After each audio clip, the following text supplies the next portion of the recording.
One of the grand fundamental principles of Mormonism is to receive truth, let it come from whence it may. The devil has no power over us only as we permit him.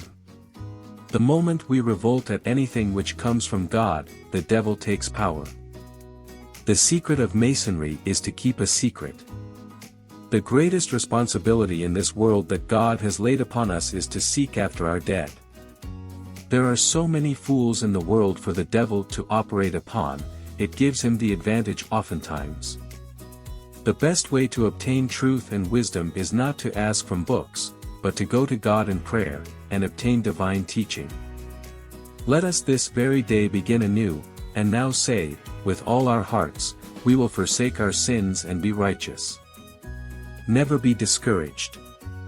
If I were sunk in the lowest pits of Nova Scotia, with the Rocky Mountains piled on me, I would hang on, exercise faith, and keep up good courage, and I would come out on top. Heavenly Father is more liberal in his views, and boundless in his mercies, than we are ready to believe or receive. I made this my rule, when the Lord commands, do it. This doctrine of polygamy, or spiritual wife system, that has been taught and practiced among us, will prove our destruction and overthrow. A man filled with the love of God is not content with blessing his family alone, but ranges through the whole world, anxious to bless the whole human race.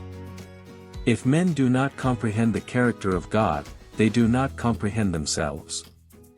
Kindness is our religion.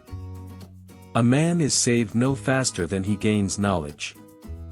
I don't blame anyone for not believing me. If I had not experienced it myself, I would not have believed it myself.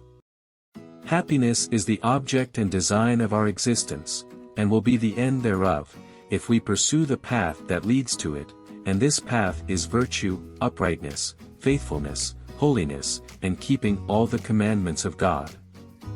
Let us here observe, that a religion that does not require the sacrifice of all things, never has power sufficient to produce the faith necessary unto life and salvation. The Lord did strengthen them that they could bear up their burdens with ease, and they did submit cheerfully and with patience to all the will of the Lord. God judges men according to the use they make of the light which he gives them. It is our duty to concentrate all our influence to make popular that which is sound and good, and unpopular that which is unsound. The exaltation and happiness of any community goes hand in hand with the knowledge possessed by the people, when applied to laudable ends, whereupon we can exclaim like the wise man, righteousness exalteth a nation, for righteousness embraces knowledge and knowledge is power.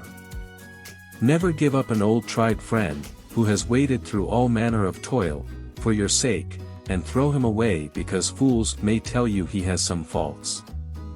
The important consideration is not how long we can live but how well we can learn the lesson of life, and discharge our duties and obligations to God and to one another. The nearer a person approaches the Lord, a greater power will be manifested by the adversary to prevent the accomplishment of his purposes. The Lord has made the sea our path, and we are upon an isle of the sea. We cannot be saved until we have risen above all our enemies, not the least of which is ignorance.